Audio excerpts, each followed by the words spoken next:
Oke, silakan Bu Erna. Terima kasih banyak Bu Vivi. Eh, Selamat ketemu lagi. Kita baru ketemu ini ya Bu Reni ya setelah Lebaran kemarin ya. Nah, jadi mungkin selamat pagi nih Bapak Ibu semuanya. Salam semangat buat Bapak Ibu semua. Salam positif untuk Bapak Ibu semuanya gitu ya. Jadi mungkin saya di sini tadi Bu Vivi ada hiperbola sih, sebenarnya saya bukan pakar-pakar banget ya, biasa aja gitu ya Bu Vivi ya. Kebetulan dapat tugas gitu ya. Saya bareng Bu Reni juga. Kebetulan Bu Reni ini kalau di anggota Satgas kami dibilangnya Queen of Biosafety. Jadi kami kebetulan bersama terlibat di dalam penanganan untuk COVID-19 ini di lingkungan ITB. Nah, mungkin saya sekedar sharing aja nih Bapak Ibu ya. Nanti mungkin kita ringan aja di sini, nanti kita buka dengan diskusi-diskusi, kalau ada curhat, kalau ada yang unek-unek, kalau ada sesuatu yang mungkin nggak pas, mungkin kita bisa diskusikan bersama. Ada Bu Reni juga di sini ahlinya.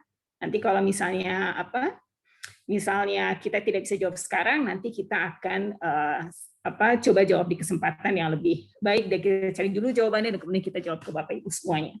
Nah, jadi mungkin kalau kita lihat nih, mungkin kalau kita mulai secara rileks dulu aja Bapak Ibu ya. Jadi ini adalah situasi tadi malam. Jadi ini adalah data yang terkumpul sampai tadi malam.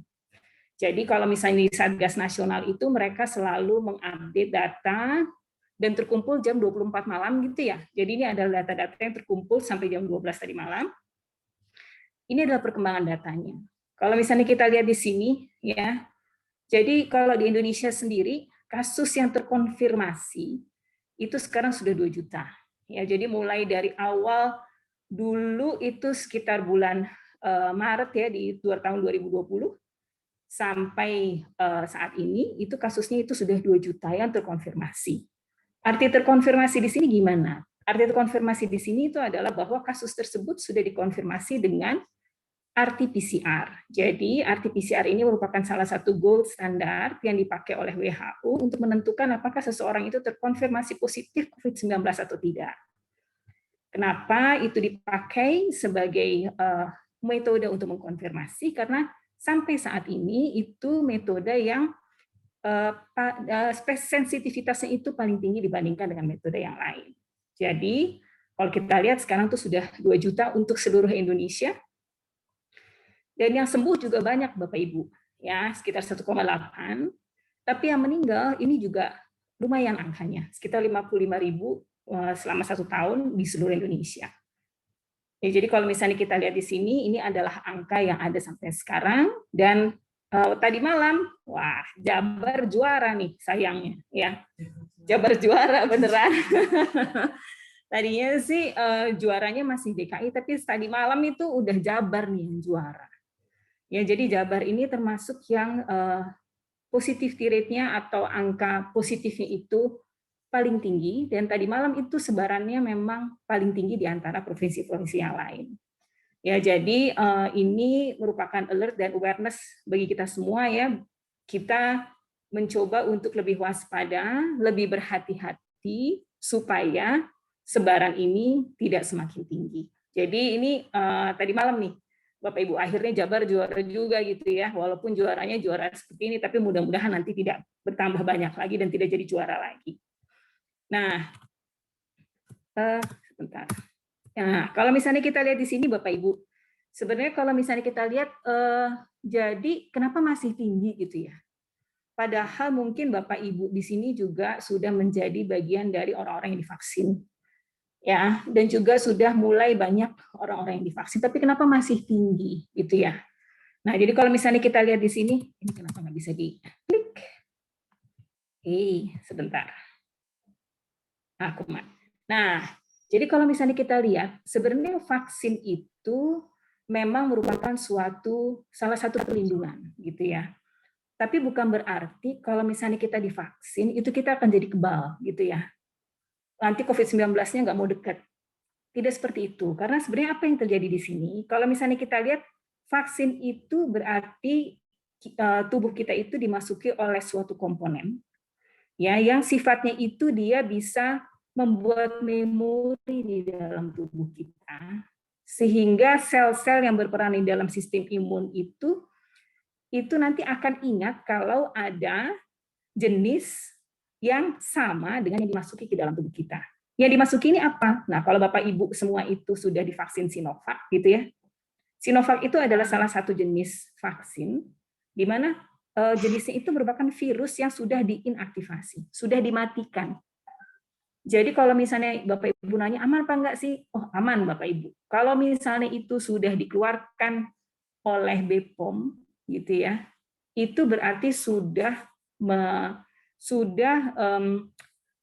lolos dari keamanannya ya, karena keamanan itu dari sisi risetnya kalau orang riset vaksin itu nomor 1 ya, di antara imunogenisitasnya dan khasiatnya aman itu adalah prioritas pertama.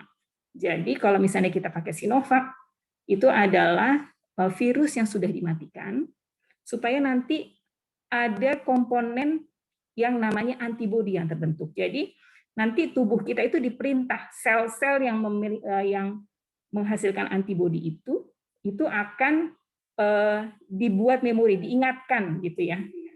Jadi nanti ada antibodi yang terbentuk, begitu nanti ada virus yang mengandung komponen yang dimasukkan itu, gitu ya. Maka itu nanti antibodinya itu akan mengenali dan kemudian nanti akan menghambat supaya dia nggak masuk ke dalam selnya. Wah, ini Pak Teddy raise hand. Gitu. Kenapa nih Pak Teddy raise hand? Pencet kali ya. Oke. Nah, jadi kalau misalnya kita lihat, nah di sini, jadi kalau misalnya kita lihat di sini, nah dia nanti akan membentuk suatu memori yang kemudian nanti dia akan menghambat SARS-CoV-2 untuk masuk ke dalam sel, dan tentu saja kenapa itu bisa terjadi? Karena nanti dia akan menghambat virus yang masuk itu sesuai dengan komponen yang dimasukkan tadi. Jadi kalau tadi virusnya mati, virus mati itu virusnya apa? Virusnya SARS-CoV-2 dimatikan, gitu ya. Kemudian dimasukkan ke dalam tubuh kita, yang sifatnya itu sudah aman dan tidak menyebabkan penyakit. Nah, nanti sel-sel dalam tubuh kita itu diperintah supaya menghasilkan suatu antibodi. Nah, antibodinya ini nanti dia akan mengenali virus berikutnya yang kemungkinan masuk, gitu ya. Nah, kalau misalnya kita lihat di sini, nah ternyata walaupun orang itu udah divaksin ya, Bapak Ibu, ada orang-orang yang masih terinfeksi dan sakit walaupun itu sudah divaksin.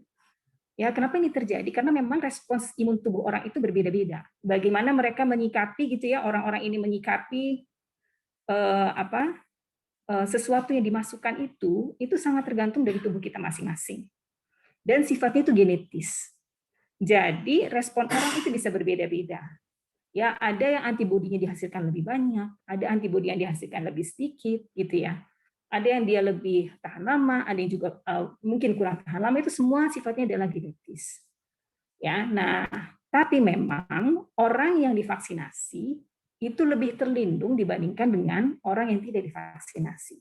Dari sejauh penelitian yang ada, infeksi itu menyebabkan gejala itu yang diperoleh menjadi lebih ringan, ya.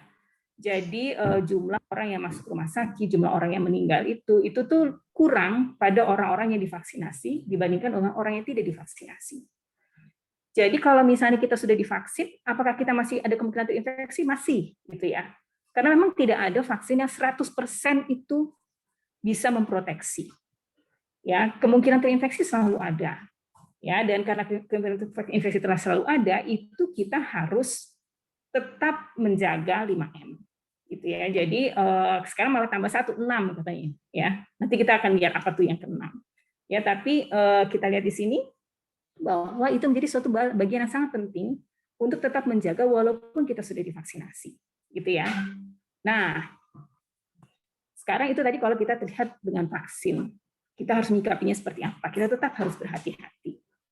Nah, sekarang kalau misalnya katakanlah kita sudah divaksin, terus kita ada di lingkungan kerja, lalu ada seseorang yang terinfeksi, gitu ya, atau misalnya kita sendiri terinfeksi, apa yang harus kita lakukan? Tentunya Kalau misalnya kita ada gejala, Bapak Ibu ya, gejala itu ada beberapa.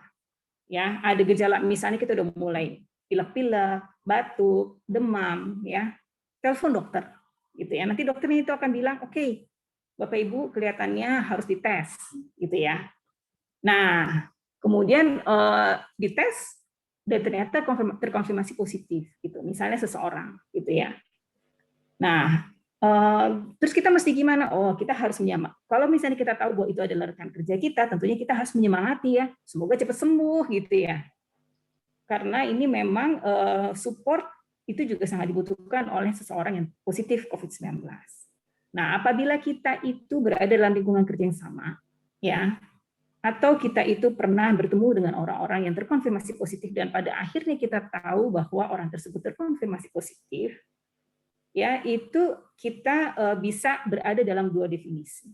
Kita berada dalam apa yang namanya kontak erat, gitu ya, dan apa yang namanya bukan kontak erat. Ya. Nah, kapan kita bisa menjadi kontak erat? Jadi definisinya itu macam-macam, Bapak Ibu ya.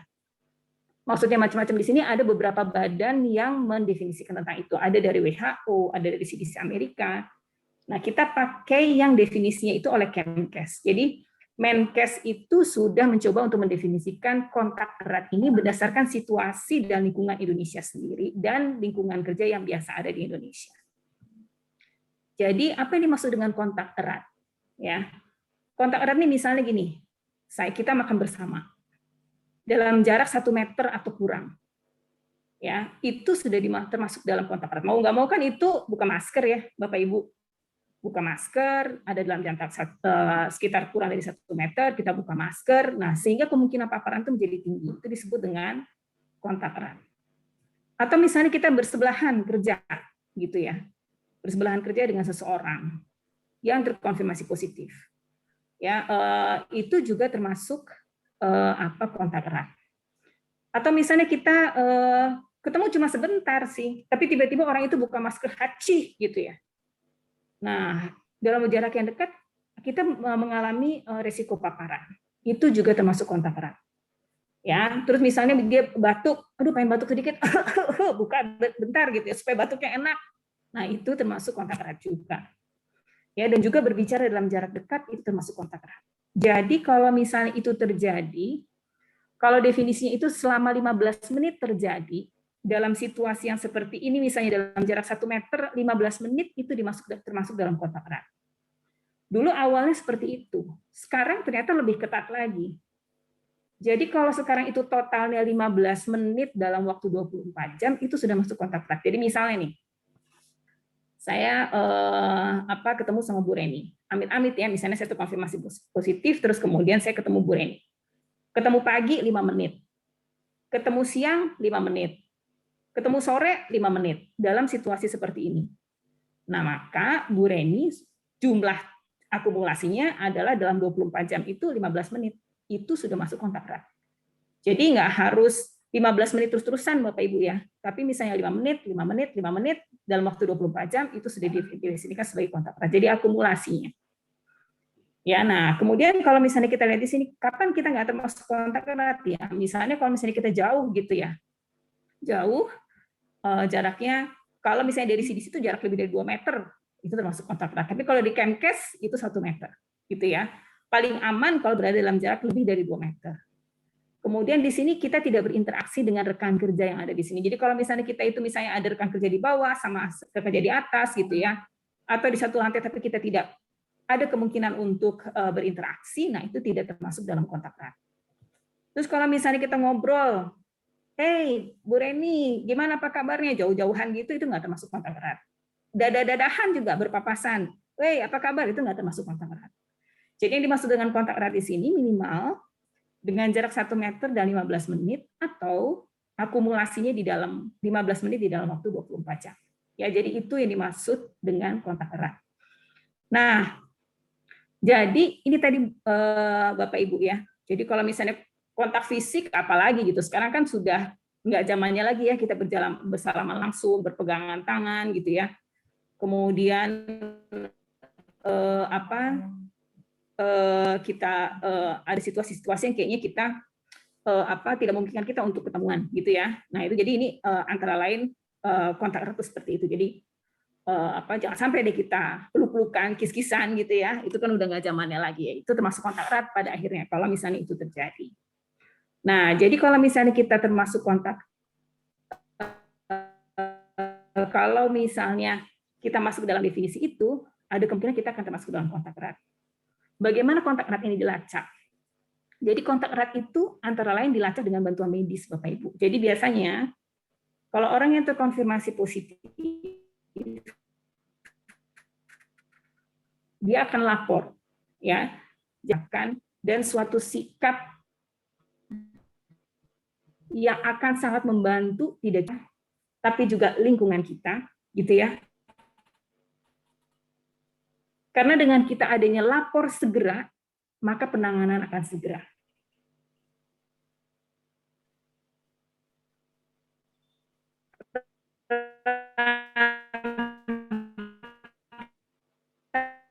Penularan akan semakin dihambat. Merasa ada gejala nggak enak, segera telepon dokter. Oke, Bapak Ibu, kelihatannya stres Bapak Ibu, karena stres nanti bikin respons imun kita turun gitu ya. Nanti antibodinya nggak mau diproduksi gitu ya. Jadi jadi sebaiknya di sini ya udah dicoba dijalani, dan kemudian nanti kalau diminta untuk tes, dijalani. Dengan menjalani tes itu kita akan melindungi diri kita sendiri dan sayang sama keluarga kita. Jadi kalau misalnya udah kayak gitu, kita harus ingat, waduh kita nih harus sayang nih sama diri kita sendiri, sama keluarga kita, sama lingkungan sekitar kita. Jadi kalau misalnya kita ada gejala dan diminta untuk tes gitu ya, segera tes. Karena dengan begitu itu akan mempercepat kita untuk mengidentifikasi kontak eratnya. Jadi begitu nanti si dokter bilang, oke, Bapak Ibu tes, hasil tesnya itu keluar, gitu.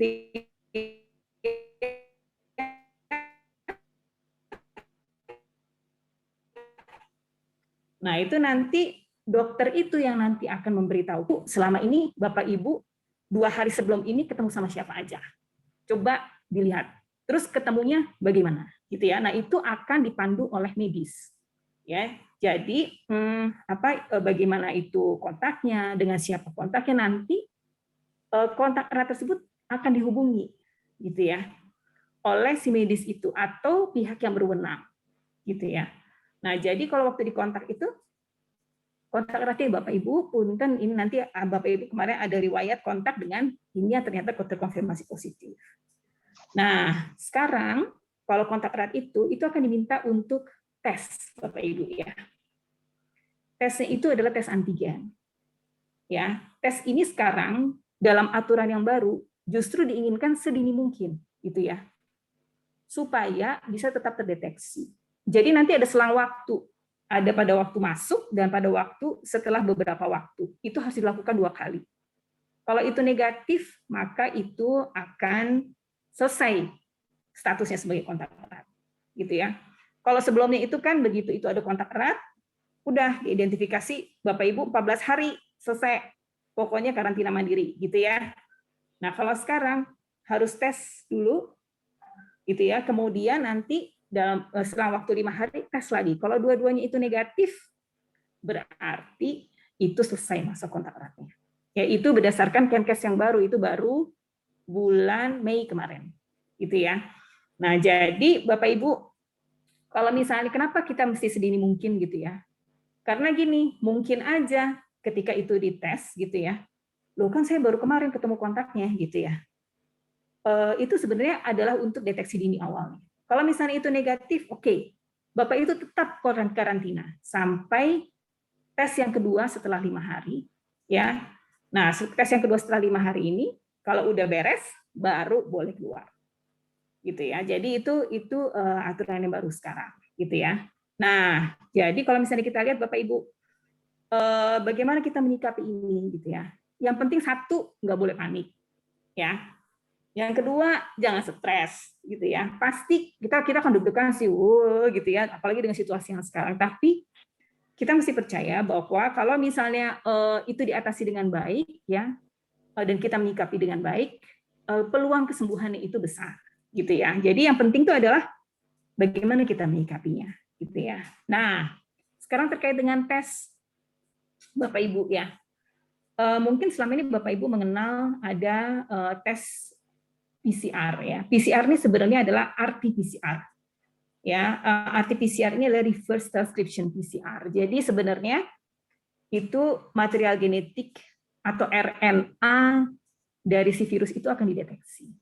Ya, kalau misalnya kita lihat di sini, apakah dia akan senantiasa mendeteksi? Enggak, Bapak Ibu ya. Jadi kalau misalnya kita lihat si PCR ini, ya kita singkat PCR aja gitu ya, yang lebih familiar. Nah, bagaimana ini mendeteksi? Dia bisa mendeteksi kalau jumlah virusnya itu cukup, Bapak Ibu. Jadi kalau misalnya Bapak Ibu bilang kemarin saya kok teman saya ya ada yang dideteksi hari pertama negatif, kok hari ketiga dideteksi lagi jadi positif. Ya mungkin waktu hari pertama itu belum terdeteksi, baru hari ketiga itu terdeteksi. Itu mungkin terjadi, gitu ya. Atau misalnya saya dari perjalanan kemarin berangkat saya negatif, kenapa kok sampai sekarang begitu datang dites lagi kok jadi positif, gitu ya. Salah di mana gitu. Nah, itu mungkin aja waktu sebelumnya belum terdeteksi, pas sesudahnya beberapa hari kemudian menjadi terdeteksi. Ya. Nah, kalau misalnya kita lihat di sini, ini adalah tes PCR. PCR pun dia ini ya. Jadi kalau ini garis ini adalah garis gejala Bapak Ibu. Jadi kalau misalnya ada orang demam gitu ya, ada orang mulai batuk pilek ya. Saat gejala ini muncul, itu adalah kemungkinan terbesar itu bisa dideteksi. Ya. Jadi pada saat gejala ini muncul itu adalah kemungkinan terbesar pada saat dideteksi. Nah, kalau misalnya kontak erat misalnya tadi, kita ketemu orang di sini, gitu ya. Apakah kita harus langsung PCR di sini, gitu ya? Atau PCR-nya apakah kita saat kita nunggu gejala atau gimana, gitu ya? Dulu memang SOP-nya kalau untuk kontak erat, gitu ya, itu karantina 14 hari. Dia harus pantau, itu tidak perlu dites. Dulu awalnya seperti itu. Baru setelah ada gejala, dites PCR dan confirm. Nah, dengan aturan yang baru itu agak berubah Bapak Ibu. Jadi, begitu ketemu dengan kontak erat, gitu ya. Pertama itu tes antigen dulu. Ya. Jadi, secepatnya tes antigen. Kenapa? Supaya kalau misalnya itu namanya deteksi dini. Jadi, entry-nya. Jadi awalnya secepatnya itu dites antigen dulu. Kenapa? Ya mungkin aja Bapak Ibu ingatnya kemarin kontak eratnya ketemunya kemarin, padahal sebelum-sebelumnya udah pernah kontak sebelumnya nggak ingat gitu ya. Atau misalnya kemungkinan paparan lain. Jadi positif langsung dianggap confirm Bapak Ibu ya. Jadi kalau misalnya positif itu confirm isolasi mandiri selama 10 hari gitu ya. Tapi kalau negatif gimana? Kalau negatif tetap karantina mandiri. Ya, karantina mandiri sampai kapan? Sampai 5 hari kemudian, karena dianggapnya 5 hari kemudian itu mencapai batas deteksi untuk PCR. Jadi setelah itu ini akan PCR di sini di PCR. Setelah di PCR negatif baru boleh selesai karantina mandirinya. Ya, jadi kalau kita lihat di sini ada tes antigen. Nah, tes antigen ini kalau kita lihat lebih rendah ya Bapak Ibu ya. Karena memang tes antigen ini gitu ya, itu sensitivitasnya lebih rendah dibandingkan dengan PCR. Jadi kalau misalnya PCR itu udah mampu mendeteksi dalam jumlah katakanlah 100.000 gitu ya, jumlah misalnya nih perbandingan 1 dengan 10 pangkat 5. Jadi kalau misalnya 1 virus itu bisa dideteksi sama PCR, maka 100.000 baru terdeteksi oleh antigen. Ya, kira-kira sekitar 10 pangkat 5. Dan untuk si PCR ini ada batasnya supaya dia bisa sampai di PCR di antigen itu dia terdeteksi. Jadi kalau misalnya di PCR itu ada yang namanya cycle of threshold. Ya, cycle of threshold itu adalah ambang batas untuk menyatakan oh dia itu positif atau tidak, gitu ya. Dan itu berbanding terbalik dengan jumlah virusnya. Jadi kalau CT-nya itu rendah berarti jumlah virusnya banyak. Gitu ya. Kalau CT-nya tinggi, jumlah virusnya itu lebih sedikit. Nah, antigen itu dia mendeteksi umumnya di CT 25 ke bawah. Ya, jadi kalau misalnya kita lihat di sini antigen itu yang dideteksi apanya? Kalau PCR itu yang dideteksi RNA dari virusnya. Kalau si antigen yang dideteksi itu adalah protein permukaan dari virusnya. Jadi ini ya Bapak Ibu, protein permukaannya. Kalau antibodi gimana? Nah, antibodi ini ya seperti tadi, kalau orang divaksin menghasilkan antibodi, nah ini orang terinfeksi juga akan menghasilkan antibodi. Jadi butuh waktu. Kalau antibodi kita nggak bisa begitu ketemu orang langsung dideteksi antibodinya karena butuh waktu untuk pembentukan antibodi ini. Jadi biasanya antibodi ini baru bisa dideteksi sekitar 2-3 minggu pasca infeksi. Nah, jadi ini adalah bedanya antara tes-tes seperti ini. Jadi yang awal itu tes antigen untuk mendeteksi virusnya, ya kemudian bisa nanti kemudian dikonfirmasi dengan PCR untuk mendeteksi material genetiknya. Nah, kalau misalnya udah terinfeksi atau Bapak Ibu sudah divaksin, penasaran antibodi saya terbentuk nggak ya? Nah, ini bisa deteksi oleh antibodi. Nah, mungkin itu dulu kali ya, Bapak Ibu ya. Kita sambil diskusi aja. Mungkin sampai di sini dulu Bu Vivi terkait dengan paparan yang ada. Sambil kita diskusi aja. Demikian Bapak Ibu. Oh, satu lagi. Lupa, satu lagi nih. Nah, tinggalan satu lagi. Jadi sekarang ini nggak cuma 5M aja nih Bapak Ibu. 6M ya. Yang M ke-6-nya apa? M ke-6-nya itu menghindari makan bersama. Ya, jadi kalau misalnya kita bisa melakukan 6 hal ini ya, harapannya ya itu angka penyebarannya, rantai penyebarannya itu lebih bisa diputus gitu ya. Jadi menggunakan masker Bapak Ibu gitu ya. Kemudian menjaga jarak minimal 1 meter, mencuci tangan sampai bersih. Ya, mencuci tangan ini sangat diperlukan karena yang namanya virus itu kan dia bisa menginfeksi kita melalui permukaan benda ya. Kemudian membatasi mobilitas karena banyak-banyak di rumah aja dulu sementara. Kemudian menjauhi kerumunan dan menghindari makan bersama. Itu aja kali Bu Vivi. Terima kasih. Oke, terima kasih Bu Erna. Mungkin sebelum lanjut mungkin diterangkan sedikit Bu Erna, kalau misalnya antigen ya tes antigen atau PCR itu ngambil sampelnya yang mana, antibodi itu ngambil sampelnya apa gitu. Oke, terima kasih Bu Vivi. Ya. Jadi kalau antigen dan PCR karena yang diambil itu adalah virusnya gitu ya. Diambilnya itu dari tes swab nasofaring Bapak Ibu. Jadi Bapak Ibu mungkin sudah sering lihat ya, itu diambil jadi dari hidungnya itu kayak diambil sampelnya dari situ. Kenapa? Karena di situ jumlah virusnya itu paling memungkinkan untuk dideteksi. Jadi diambilnya di swab. Kalau untuk antigen dan juga PCR, gitu ya. Nah, kalau misalnya antibodi itu diambilnya dari darah Bapak Ibu. Karena antibodi itu kan pada akhirnya bersirkulasi di dalam darah kita ya, pembuluh darah kita. Jadi nanti bisa dideteksi dari darah yang diambil. Gitu. Itu mungkin Bu Vivi. Oke, terima kasih Bu Erna. Oke, Bapak Ibu, kita buka sesi diskusi. Mungkin ada dari Bapak Ibu yang mungkin misalnya ngerasa ada nggak enak badan, terus setelah mungkin ada kontak erat dengan yang sudah terkonfirmasi positif gitu ya, terus kok tapi masih takutnya gimana? Mungkin bisa didiskusikan di sini sesi curhat Ibu dan Bapak, silakan mumpung yang bisa menjelaskan gitu ya. Mangga bisa dituliskan atau bisa raise hand, bisa menyalakan ini atau cuman suara saja boleh.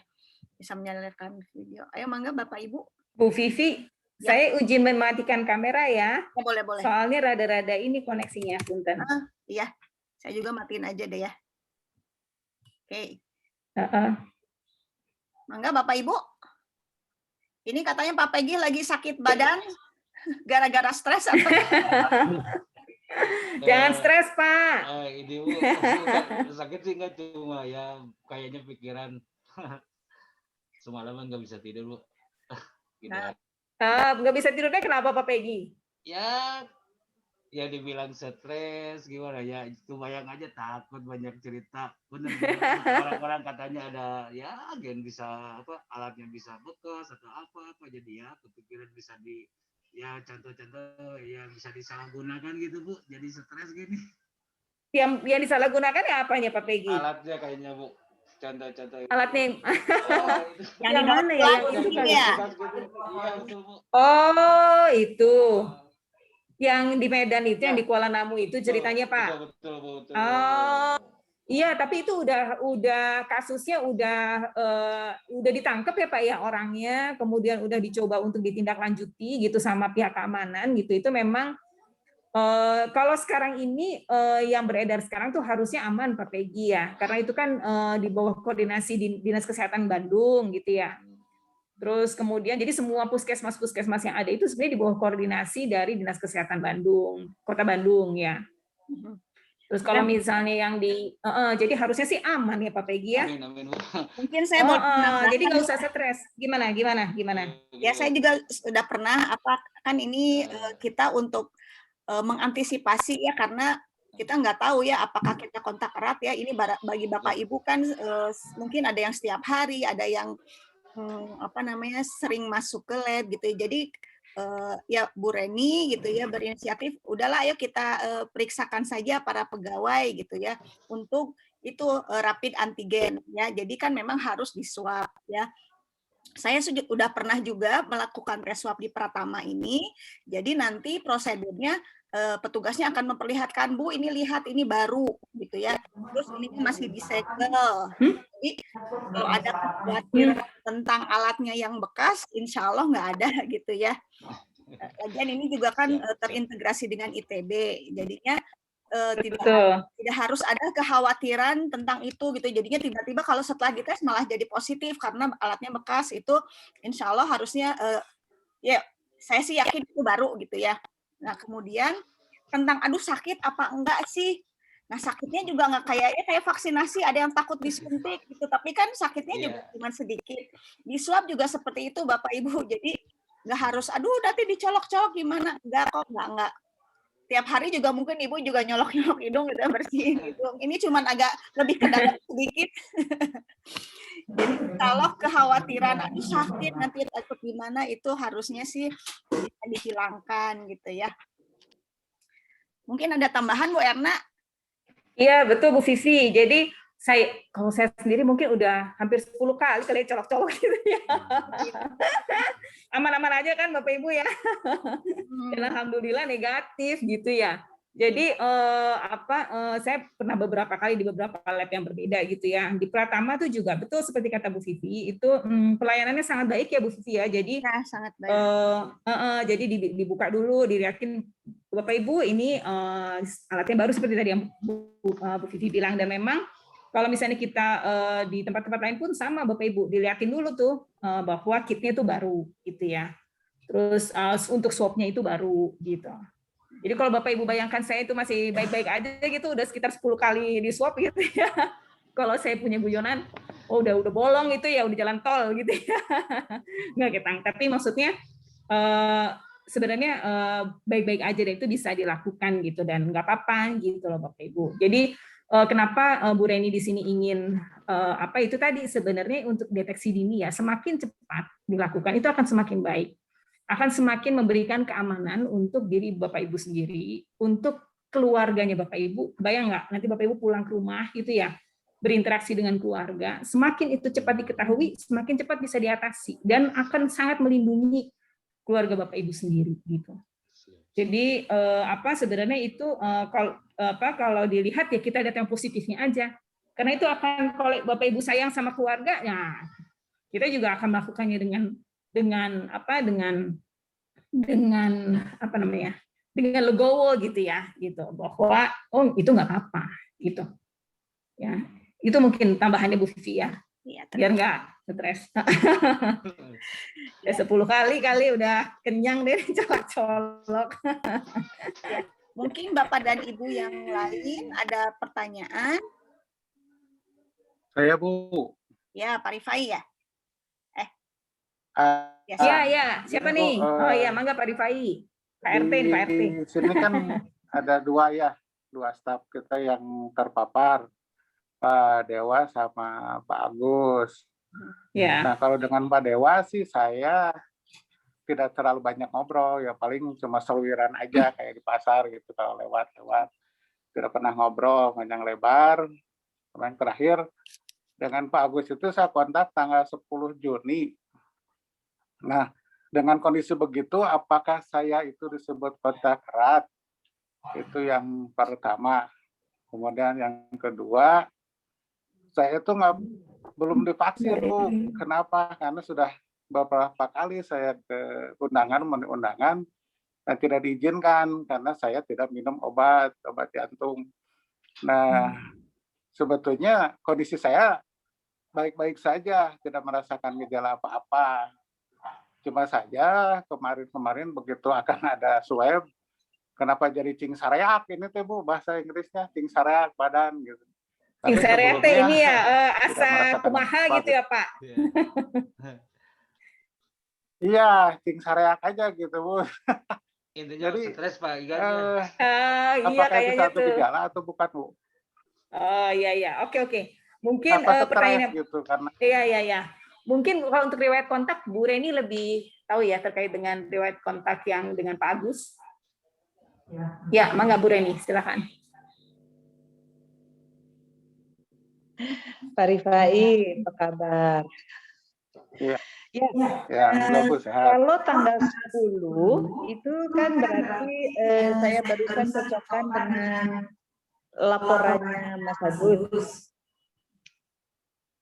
Itu bisa termasuk kontak erat. Ya, jadi sudah betul gitu ya,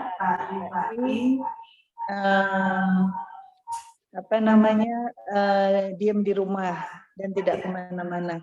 Apalagi kalau ada riwayat jantung, itu yang kita sebut sebagai penyakit penyerta atau komorbid. Nah, jadi kalau bicara tentang swab ini ya, di swab ini saya itu udah nggak inget berapa kali di swab. Karena tuntutan tugas, tuntutan pekerjaan, dan tuntutan dari institusi di mana kita akan melakukan rapat, maka itu bisa 1 minggu saya itu 3 atau 4 kali di swab. Sebelum terbang saya di swab, mendarat, mau rapat di gedung PLN, besoknya di swab lagi. 2 hari kemudian terbang balik ke Bandung di swab lagi. Jadi seminggu bisa 4 kali. Ya, nggak enak, betul rasanya nggak enak. Bukan sakit, nggak enak rasanya itu. Mungkin kalau mau pernah inget-inget kalau lagi berenang kemudian masuk air, nah seperti itu rasanya. Sebentar aja jadi nggak enaknya itu. Jadi mungkin dikoreksi di sini ya, bukan sakit ya Bu Erna ya rasanya itu. Iya, betul. Nggak enak, nggak nyaman, lebih tepatnya nggak nyaman. Kalau sakit sih enggak, kan kita nggak dibuat sakit ini ya. Jadi rasa nggak nyaman itu betul ada. Saya itu karena sering sekali di swab, kemudian di Bandung itu sudah nguriling di beberapa tempat, saya bisa tahu tuh emasnya apa mbaknya yang nggak enak itu di mana. Nah itu pakai sakitnya apa karena terlalu ini ya masnya mungkin agak dendam juga gitu ya ibaratnya. Karena itu saya minta Bu Vivi pilihkan di Yankes ITB. Buat saya Yankes ITB itu orangnya sangat profesional, mereka tangannya terampil dan pengalaman udah pasti, sehingga rasa nggak enak itu cepat berlalu. Saya kasih tahu nih ya, kalau yang terakhir saya itu di halamannya Ace Hardware, Dago Mall yang depannya Superindo. Wah, itulah nggak enaknya lama sekali, agak sakit. Jangan di situlah kalau saya kasih tahu. Tapi mungkin masnya ganti-ganti ya. Nah, karena itu berdasarkan pengalaman dan karena kekurilingan di Bandung, saya bilang sama Bu Vivi, kita pilih saja Yankes ITB, itu sudah paling cepat nggak enaknya itu berlalu. Kimia Farma juga bagus, Klinik Pratama yang ada di Pasteur itu juga enak gitu ya. Jadi lebih banyak yang enaknya daripada yang nggak enaknya gitu ya. Karena mungkin mereka saking setiap harinya harus swab ya lama-lama tangannya tampil juga gitu. Nah itu, jadi Pak Rifai ya, jadi pertama soal swab itu, kalau saya udah kayak mungkin saya tiba-tiba kena razia harus di swab juga, saya udah tinggal nengadah aja terus ya mangga gitu ya, karena udah saking terbiasa gitu. Tapi ya itu memang saya tahan karena apa? Karena saya harus datang ke PAU, ketemu dengan yang lain, kemudian kami tim Satgas kalau diminta ketemu ya harus bisa. Jadi memang konsekuensi dari tugas. Jadi kalau misalnya kita berbagi ya, berbagi tanggung jawab dan berbagi tugas, maka mungkin ini saatnya teman-teman dan Bapak Ibu lainnya mencoba bersahabat dengan swab ini. Apa boleh buat? Ya, nggak suka, nggak enak, tapi saya mencoba bersahabat dan sekarang sudah lama-lama terbiasa juga. Memang ini adalah kebiasaan yang harus kita terima. Jadi Pak Rifai, kalau belum ke kampus lagi itu sudah tepat ya, karena masih harus melakukan isolasi mandiri, bukan isolasi sih, karantina mandiri. Mungkin nanti sebentar Bu Erna bisa sampaikan apa bedanya isolasi dan karantina. Kalau karantina pada tahap mana, kalau isolasi pada tahap mana. Jadi itu Pak Rifai, mungkin Bu Erna boleh lanjutkan tadi. Oke, makasih Bu Reni. Mungkin tadi pertanyaan yang kedua terkait dengan belum vaksinasi ya Pak ya? Karena memiliki penyakit penyerta jantung ya. Nah, jadi begini Pak Rifai, untuk teman-teman yang memang memiliki penyakit penyerta, itu memang itu akan terlindungi ketika herd immunity atau imunitas kelompok itu sudah tercapai. Jadi nanti Pak Rifai akan dilindungi oleh teman-teman yang divaksinasi, gitu. Ya, memang untuk yang penyakit penyerta ini itu harus dengan persetujuan dokter, Pak. Dan dengan penilaian dokter ini ya Pak Rifai disarankan untuk belum vaksinasi dulu gitu ya. Tapi nanti dengan adanya vaksinasi massal yang sekarang semakin digenjot gitu ya Pak ya, harapannya nanti imunitas kelompok itu tercapai, dan kemudian nanti teman-teman yang memiliki penyakit penyerta ini akan terlindungi dengan imunitas kelompok ini. Gitu Pak, gitu. Jadi sekarang ini gimana ya, nggak apa-apa Pak. Di rumah dulu gitu ya, karena kalau kontak erat itu definisinya memang, jadi misalnya Bapak ketemu dengan Mas Agus gitu ya, tanggal 11 misalnya gitu ya. Nah, itu berarti orang-orang yang ketemu, misalnya Mas Agus itu bergejala tanggal 11 gitu ya, atau dia diambil sampelnya itu tanggal 11 gitu ya. Nah, itu tanggal 2 hari sebelumnya itu udah termasuk kontak erat. Siapa saja yang ketemu di dalam 2 hari sebelum itu masuk dalam kontak erat. Jadi kalau misalnya tadi Bu Reni ada catatannya gitu ya, nah itu dalam tanggal itu berarti Pak Rifai masuk ke dalam kontak erat karena masuk ke dalam range 2 hari sebelumnya itu gitu Pak, atau 14 hari sesudahnya gitu. Kira-kira gitu Pak. Jadi nggak apa-apa Pak Rifai, tetap semangat sambil karantina mandiri ya. Gimana Pak?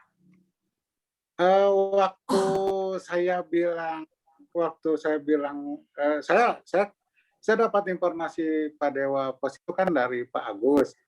Nah Pak Agus itu belum positif. Setelah seminggu setelah itu baru ketahuan kalau Pak Agus juga positif. Nah malah saya waktu ketemu Pak Agus itu ngantar Pak Agus ke Pak Teddy. Nah, khawatirnya juga jadi kalau memang Pak Agus itu sudah diperkirakan saya termasuk kontak erat, saya khawatir yang lain juga jadi. Iya, waktu itu kan saya ngantar ke Pak Teddy, terus katanya dengan Pak Teddy juga ke administrasi. Jadi mungkin semakin melebar kalau gitu Bu ya. Kalau memang saya sudah dimasukkan dalam klasifikasi kontak erat. Biar mereka juga tahu gitu. Iya. Cuma saya nggak tahu kalau Pak Agus itu positifnya kapan, sejak kapan ya Bu? Nah itu mungkin Bu Reni. Nanti kalau ketemu dengan Pak Teddy, nanti Pak Teddy ketemu dengan Bu Fitri, Pak Selamat, jadi mungkin bisa semuanya. termasuk kontak erat kalau gitu. Ya, assalamualaikum. Apa begitu? Bu Reni lagi lihat catatan primbon dulu. Ya, halo.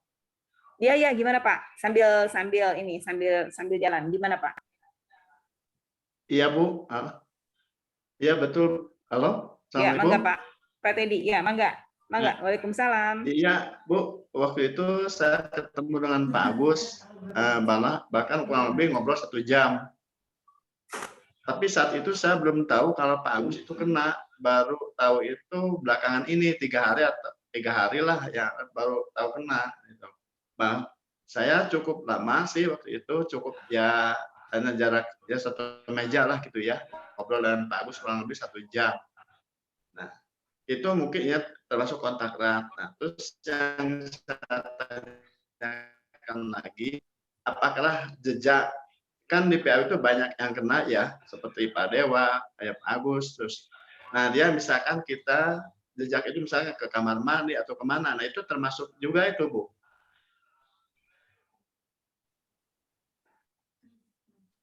Disinfeksi. Jadi Pak Rifai, kalau dari catatan saya, laporan ke saya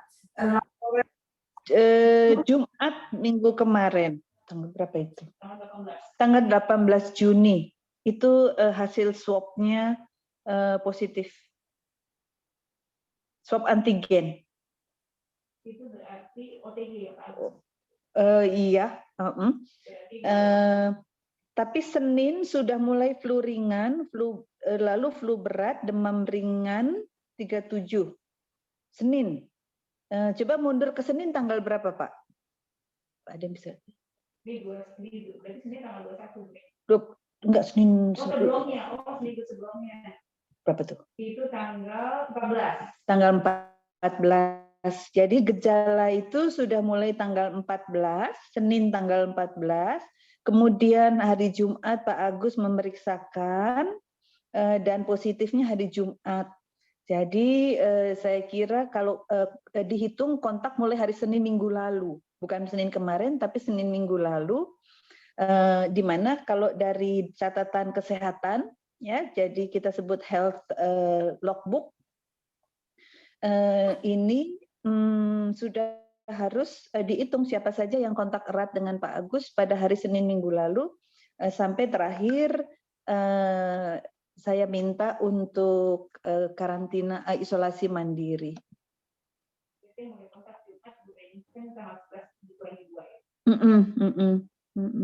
Tapi mulai gejala mulai Senin F. Iya, gejala mulai Senin berarti 2 hari sebelum gejala. Ya, berarti 2 hari sebelum gejala Sabtu. Ya, Sabtu 2 minggu yang lalu. Jadi gitu Pak Rifai dan teman-teman semuanya. Nah, karena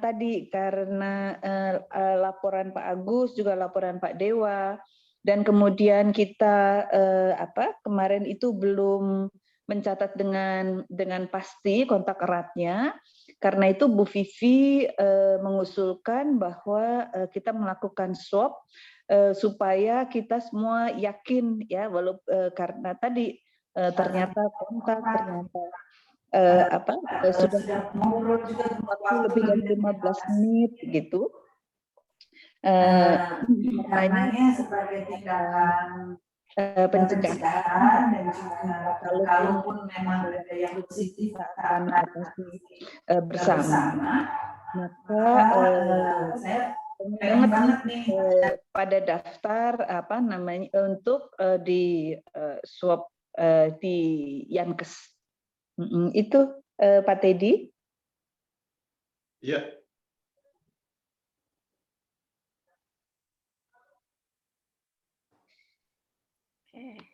Sudah jelas ya Bapak Ibu, mungkin sekarang mudah-mudahan setelah pertemuan ini, karena kita juga maksudnya nggak tahu pasti, aduh kapan sih saya kontak erat atau enggak, ya mungkin lebih baik pastinya sih semuanya di swab ini aja, di rapid antigen saja di Pratama, dan kami juga yang menanggung biayanya, Pak. Jadi nanti saya sudah kasih link ya, mungkin Bu Endang juga sudah membagikan linknya. Jadi prosedurnya daftar dulu ya, minimal H-1 kan sekarang berarti H-1 ya, untuk kita mendapatkan jadwal itu hari Kamis gitu ya. Nah untuk saat ini baru ada 3 orang katanya ya yang mendaftar tes. Jadi saya harap setelah pertemuan ini menghilangkan keraguan-raguan, ketakutan Bapak Ibu sekalian, sehingga Bapak Ibu sekalian bersedia gitu ya dites untuk kepentingan kita bersama ya, untuk keselamatan kita bersama. Ada yang mau ditanyakan lagi Bapak Ibu? Bu Vivi, Ya. saya cuma mau berterima kasih aja nih kepada pimpinan yang sudah memfasilitasi kita di swab. Boleh saya udah daftar Bu, karena ya untuk keamanan dan kenyamanan kita juga sendiri sih. Jadi biar tahu juga kita aman atau tidak gitu, supaya tidak menyebarkan, tidak tertular dan tidak menularkan Bu. Terima kasih aja Bu buat pimpinan yang memfasilitasi kita pegawai PPPB. Sama-sama. Sama-sama. Yang saya keluarga juga, dan saya keluarga. Iya. Bapak Ibu ada yang mau ditanyakan lagi? Mungkin juga perlu dilaporkan juga ya, mungkin lewat Mbak Endang gitu ya di grup. Kira-kira yang sudah bergejala sekarang itu siapa saja gitu ya, yang mungkin masih sehat-sehat. Tapi pada intinya sih saya harapkan semuanya hari ini terakhir gitu ya, sesudah pertemuan ini langsung daftar supaya dapat jadwalnya kami besok untuk di swab segera gitu ya, biar semakin cepat kita tahu, semakin cepat kita ada tindakannya.